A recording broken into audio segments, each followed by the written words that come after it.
Looking for a great hosting solution? Check our website for prices.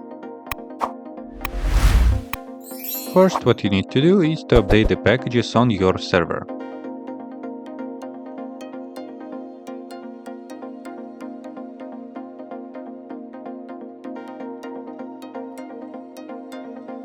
After this, install the Nethogs by using the following command.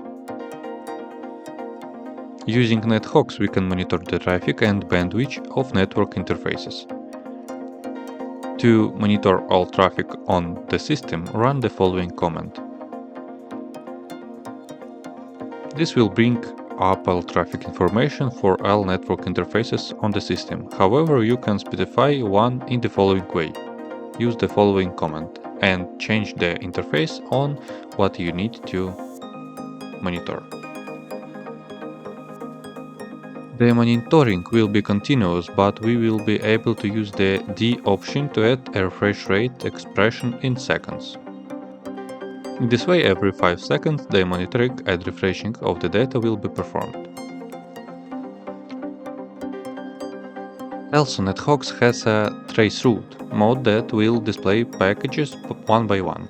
This can be activated by the T option.